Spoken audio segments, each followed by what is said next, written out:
what's up? This is Tripod Numero Tres, number 3. So I'm actually here joined by, my name's Rafael Sangili. I guess I've been told in the last couple podcasts I'm not introducing myself, so hello. All right. And we're joined today by Adrian Q, or Quay. That sounds right. Quay? Quay? Like a question mark? I'm not really sure. I don't know. Anyway, so Adrian's one of the we'll say OG Tri-Digital people, one of the original Tri-Digital people, actually way back when we were Lead Mags. Remember that? Huh? I do remember that. Remember those days? We try not to remember it, but they we were do. dark and scary days. Yeah. Right. But actually, we do. Adrian's here with us. He's one of the creative directors here at Tri-Digital.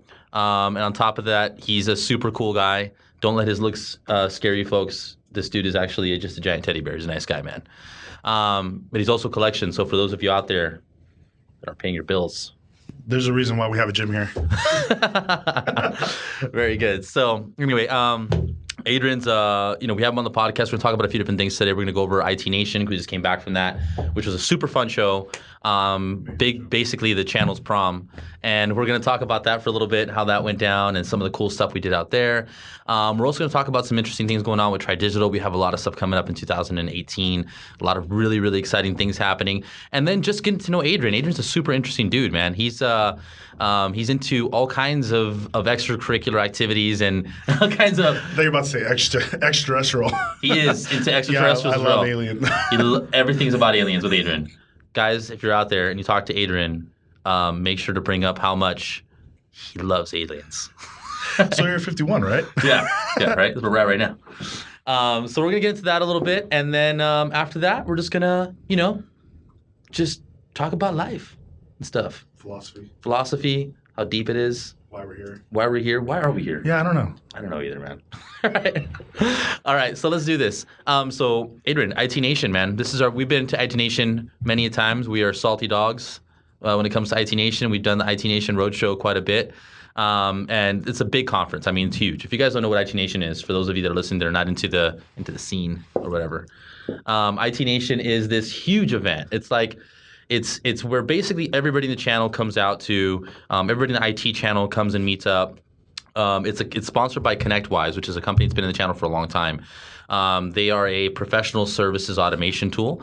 So what they do is they basically do like the billing and stuff and handle all the ticketing systems for most of the IT companies we work with. But they're just huge presence in the United States. They also own a ton of other companies globally as well too that are in the channel as well too. So this is like their big show, right? And they have like 2,500 attendees that come to this thing. Tri-Digital was a huge sponsor of the event, and it gives us the opportunity to talk to a bunch of our clients that are at IT Nation, and then on top of that, we get a chance to also interact with just a bunch of have all kinds of craziness going on. But I'll let Adrian talk about it. We've been going to these things for a long time. I mean, what was your impression of this year's IT Nation? Oh man, it was it was amazing. It's probably our best event that we've had. Every year that we've been growing, right? Every year since not only when we used to do it back in the consulting days, but then even now when we started Lead Mags and then into Tri-Digital, it's like every year it's been getting better and better and better. Just as like the company, right? You grow. Things change, gets better. But man, this event was amazing. It was fun. It was awesome. People, I think now people are really starting to appreciate, how amazing our design work is, how amazing the creative side is, just all of that, the components of people just seeing us right throughout the channel now. We're growing in a branding perspective. Dude, it's amazing. There's really no better way to put it. I can't thank the team enough for putting all the work they have put into it to see us, just change, just evolve every year. This year was definitely the year where everyone's like, wow, we know who you guys are. Yeah, I mean, the last couple of years have been a little bit weird, right? Where a lot of people don't really know who we are. A lot of people are just kind of like, what do you guys do again, right? And then our booth is crazy. If you guys get a chance to look at our booth, we'll have pictures of our booth online. It was insane. Like our booth looks like something out of a Miami Vice movie, like a Miami Vice like villain's lair. That's what our booth kind of looks like. All we need is like a cigarette boat. I mean, it makes sense, right? We're in Orlando, in Florida, right? We should start wearing like shoes with no socks. I think that's what we should start doing as a branding scheme. But dude, what was one of some of the stuff that I mean, people came up to us all the time. What is like the biggest thing that people like you notice, like the biggest change in terms of how people have been approaching you versus like the last couple years we've done this? Well, I mean, I think a big thing is, just even from a branding perspective, right? We've grown, we've evolved every year. This year, coming in with the booth, the spaceship that we brought in this time just looks amazing. It really got to kind of showcase how good our design is and how good our creative side is. I mean, we had that whole, Darth Vader, we had Darth Maul last time. It's all been building up to this point. And I mean, we even had people that were dressed up as Darth Vader there coming to take photos with our Darth Vader that we had, this whole statue. We had the ConnectWise owl come by, right? It looks almost like a red carpet type of booth. It's awesome, man. It's really open, really, I think that was a huge difference. But I also think that just candidly, just the results, man, that we've been producing for our clients is, word's starting to get out. People are starting to see what we're doing and see we're being a big part of the vendors and all the other stuff that we've been doing with them. And just candidly, just our own skill set has grown, right? We're doing 3D marketing and 3D design, 3D videos, all sorts of cool stuff. I don't know what 3D marketing is, but when we get there, it'll be amazing. It's going to be awesome. Yeah. We're going to change everything with 3D marketing. But when it happens, I like it. No, but it's been we just been growing, man. I think it's been cool to see us go from the OG days, from the day that Giovanni called me, we're working at Intel, and he talked to me about, hey, I got this idea to sell some magazines. Want to be a part of it? And we did, and we started it, and all of a sudden we went from just 3 of us to now everyone's got skill sets that we could only imagine. I mean, we could only dream of, right? It's crazy, man. Yeah, it's really good to see everything kind of blow up, and finally, it's just what the team's turned into. I mean, we're doing crazy stuff. Like I said, we're making video games. We made a video game, guys.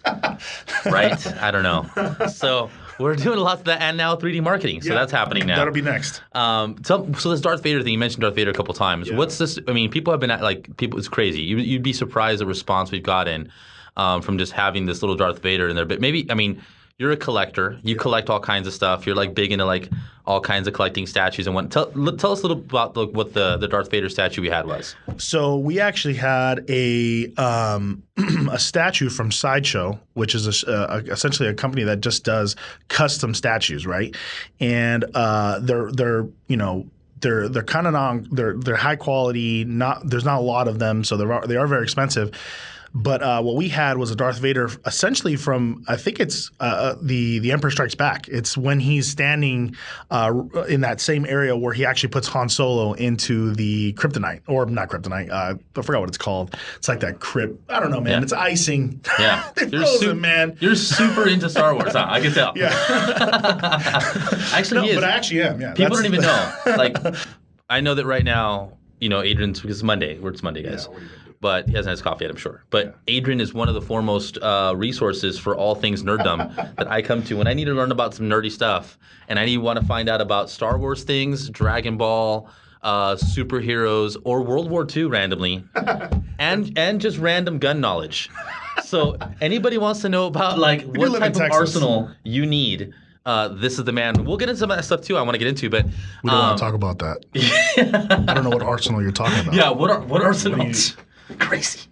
We're talking crazy. Yeah. No, actually, but Adrian's he's the guy you want to talk to when it comes to stuff that has to do with just anything really. I mean, guns and ammo. I mean, you have a huge just depth of knowledge of that stuff. So let's get into some of the stuff. How did you get into? I mean, about Sideshow. You've been collecting little statues. You should see his office. His office is crazy. He's got Hulk everywhere. He's got all this random Sideshow stuff. But tell me a little about how'd you get into collecting all this just random art. It's funny because even when I was growing up, I've been a football player, got scholarships.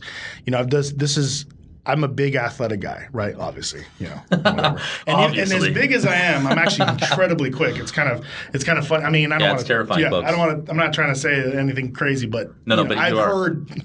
It's terrifying. Yeah, it is terrifying. It's like seeing a quick, someone get up all fast and turn into a truck. But that's what I've always been. So people usually when they see me, they're like, "Man, what are we going to talk about? Talk about sports? Talk about wrestling? I don't know. Maybe you were a WWE wrestler, something like that." That's what I tell people you are all the time. By the way, yeah. I'm like, you guys want to get powerbombed, or you want to sign this contract?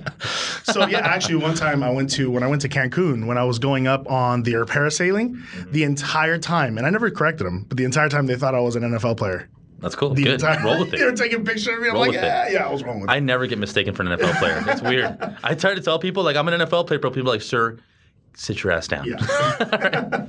But yeah, so that all my life I've looked like that, right? So that's what people think immediately. But I'm hugely, I say I'm as smart as the average guy, but candidly, I like to learn a lot. I like to be a part of a lot of this stuff, and a lot of it's just fun for me. I guess the whole creative aspect of even marketing or even what we do is just being creative. And so an easy place to go is all sci-fi, comic books, games, D&D, you name it.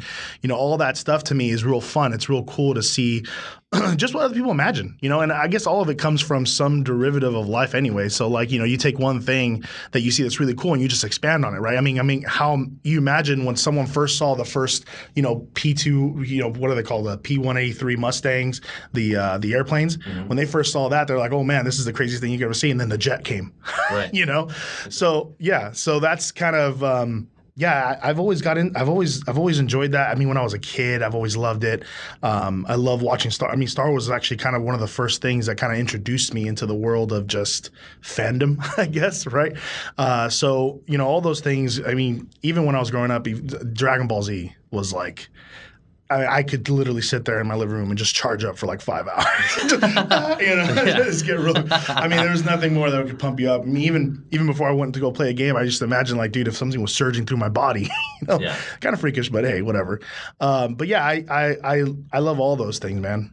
That's awesome, man. So what was your first thing? Did you get into?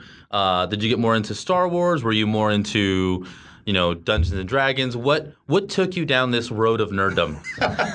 So, I mean, one is getting into the industry. I think I was, even from a young age, regardless, the first thing I ever saw that really got me into it was Star Wars.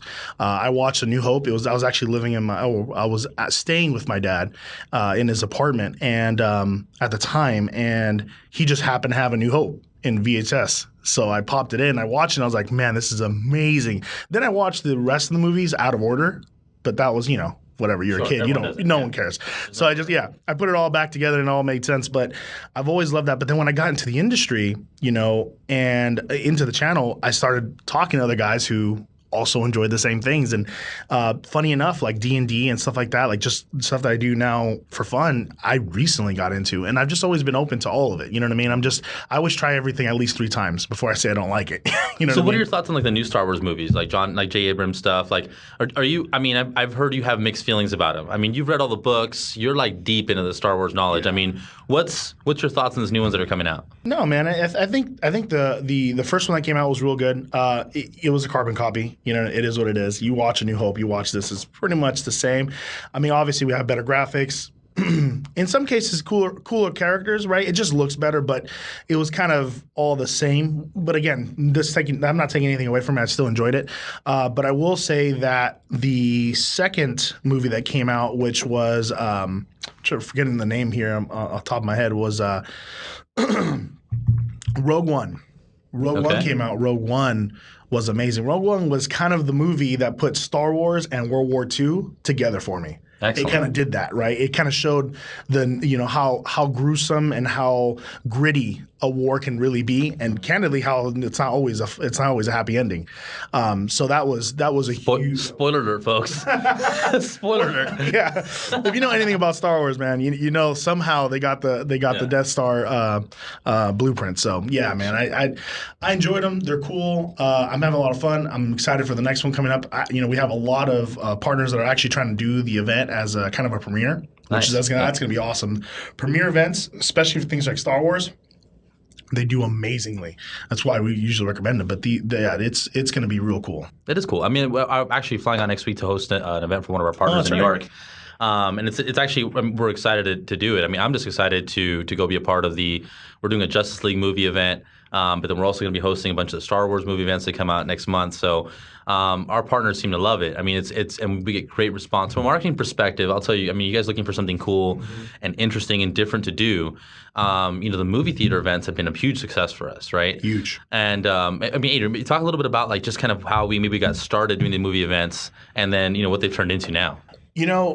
Candidly, I think now I'm starting to see that a lot more people are starting to do movie events just in general. But when we started doing them a little while back, even before Lead Mags was, I mean, again, we love we're nerds. We like superheroes. We like sci-fi, and for us, we always like, hey, other people like this too. It's not just us.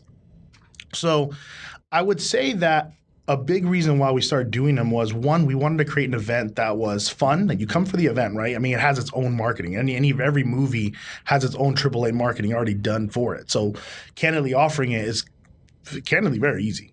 But the biggest thing we wanted to do is not make it so formal, right? Yeah, you go to all these other events, you go to a dinner event, go to all this stuff. They pitch you for an hour or whatever it may be. There's a couple vendors that come and they just PowerPoint you to death. And people are just kind of used to that, right? So instead, the reality is when we started Try Digital, we knew how much time we put into the business. I mean, we're literally here all the time. Now, that's not to say we don't have our lives. It just means that you just, we're young. Yeah. So you just spend a lot of time. So for us, it was like, hey, the idea is, why don't we invite other business owners who are probably at work a lot, right? That they kind of started their whole vision of being entrepreneurs, and that takes a lot of time. So why don't we combine their fun with work? Yeah. Come, bring your kids, make it a little bit less informal, and just let them have fun. Let them get a view into your culture and just have a good time with them. And candidly, even with, we typically do like a 10-minute presentation. And even with just that alone, just let them know like, hey guys, thanks so much for coming out. We love to see you here. We want you guys to be a part of it. We know that you work a lot, you spend a lot of time, so we want to kind of mix that together and kind of go through all that and let them know that, what you're doing is, you're trying to help other businesses. You're trying to help their people. You're trying to help the cause. Whatever your theme is, whatever you're about, right? Let them know that and come a little bit more high level. And candidly, when we did the surveys, almost every time, even before the movie starts, which is a big thing actually, this is why we're so successful, we have like 10 to 25, 28, 30 people are saying, hey, you know what?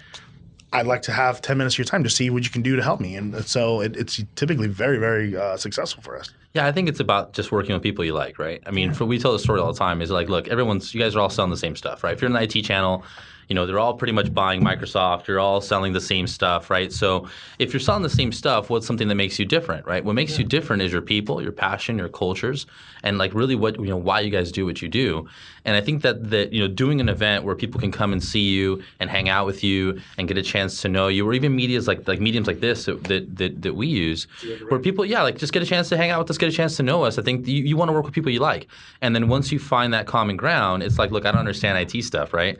You seem to know what you're talking about, and I like you, man. Just help me figure this crap out so that I can, grow my business. And I think that's one thing that when you have an event, is not just about like this timeshare style presentation, like, hey, the only way we're leaving out of here is the credit card kind of a deal, right? You have to do something that's like, Adrian, quick, close the doors. Yeah, exactly. Lock the doors. Hold them. They're here, right? So no, but I mean, you want to make it like, you want to make it fun. You want to make it something that after work, you've already been tired, right? You've already been talking work stuff all day. Just make it a really cool event. So I think that's where these movie events came from, and that's frankly stuff that we like doing, right? Yeah. So we started doing that for our partners, and like it just has been successful. And I think it's a matter of just being, just really don't be afraid to be you, right? I mean, don't be afraid to reference really what your culture and your company is really like. Well, no, yeah, to the point that you talked about earlier about talking about philosophy. I mean, candidly, I candidly feel this, that regardless of what you do, right? And I know that a lot of us are trying to make our our MSP and our company into more of like this software type thing, and no matter what, the human element will never go away. And candidly, I think that's why most people even engage with MSP in the first place. It's less about the technology, more about the people. So if you have good people who are willing to talk to them and have an engagement, like you have to actually, philosophically, you have to believe in that, right? You have to believe that I want to work with these people, and that relationship can turn into a partnership, right? And then that strategic partnership can take me somewhere else. I mean, even us, when we first thought of the idea of, regardless of where someone is, to fly them out to us when, if they engage, the whole thing to that was, there are a million marketing companies out there, no different than MSPs. There's a million of them. But the biggest thing that we believe makes us successful, or makes you successful, just makes people successful, is that, do the people that you're engaging with understand your philosophy, your culture? Do they want to be a part of it, right? Do they mix well with the team? And that's a big deal to us, right? That's why we do that. That's why you should do that, right? Any MSP out there should be saying, hey, come over to my office, meet my people, meet your team. You're going to be working with them. Build that relationship, no different than QBRs and any other method you may use. The point is that if you keep a relationship in that build a relationship, no matter what happens in the industry, no matter what technologies go away, no matter who manages what, the channel will never go away. And you'll solidify yourself as a company by building relationships with folks and maintaining those relationships, because they're always going to want to have that person to talk to. Even if tomorrow, someone found a million ways to do marketing completely automated, anyone would still want to hire some kind of a CMO, someone to come in and say, man, I don't want to do this. You do it because I trust you. I like your philosophy, your strategy. Do it for me. So from a philosophical standpoint, that's where it all fits in, right? That's why the movie events are fun. That's why doing these type of things where you're trying to build a real relationship with folks is important. That's true. That's a big point. Is again, get people to really feel who you guys are outside of just traditional like IT stuff, right? People are a little intimidated by IT people for the most part, but if you keep it cool, be normal, I think, and just don't be afraid to showcase some of your personality and your culture. I think it'll go a long way, right? Well, yeah, it's so funny because I was recently talking with one of our partners, KME, and we were talking about kind of where people are going today from not just the marketing standpoint, but just in general what they're looking for. If you notice, like all the millennials, everyone is kind of like, oh, let me do this freelancing where I'm traveling all the time. I'm going everywhere, and I'm going to Timbuktu and God knows where, right? And just spending time everywhere, right? And they're always off of a boat jumping in, or whatever. All for the gram. Yeah, all for the gram. For the gram. For the shot, God, whatever. Yeah.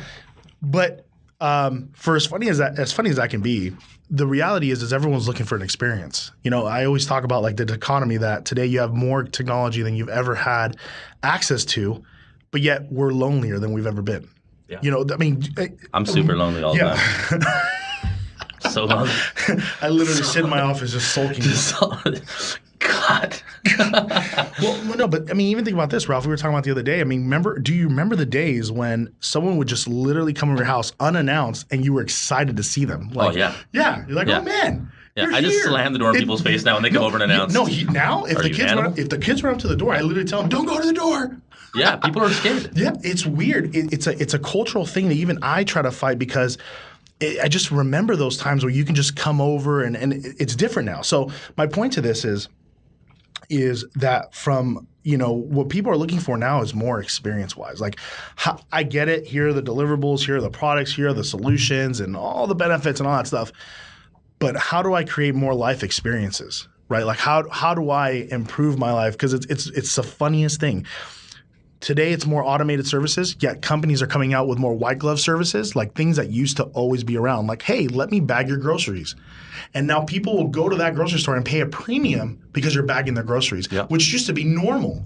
Sure. Like you know what I'm saying? So it's one of those things now where, you want, again, the cultural and the relationship, everything we're talking about right now is just about bringing some of the old things back. Not everything is bad today, but just bringing some of those, some of that mentality and some of that relationship building and some of that experience. You know what I mean? It's little intrinsic things that matter. Well, I noticed it lately. Talking about just going old school on some stuff, right? And doing things like there's a bunch of video games. By the way, Adrian's a huge gamer. Yeah. Huge gamer. So if anybody's out there board games, video games, everything. But he's been getting more into like actual physical, like the board games. You guys have been doing a bunch of Warhammer lately, right? Yes. Is that slowly becoming a new obsession for you? Oh man, yeah. That's outside of family time and everything else, and maybe a little bit into the family time, which I get in trouble for.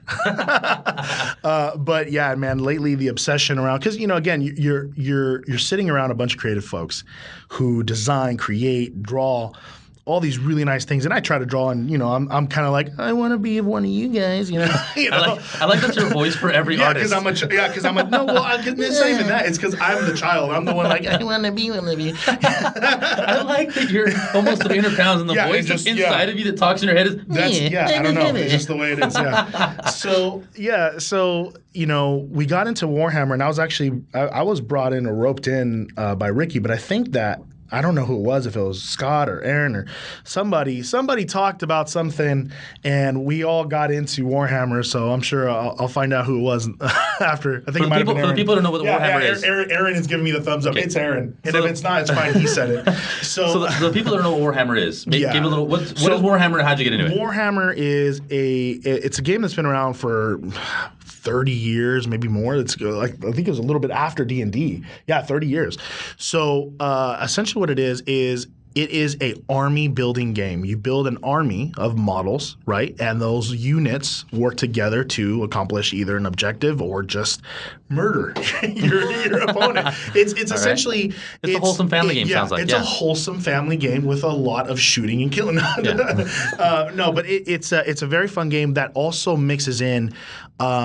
Hobbies. You literally build each one of these models. You put they cast them, but you build them, you put them together, and then you paint them. So you create your own. So these models, this army that you build, that can be anywhere from ranging from 20 models in one army to maybe 200 in another.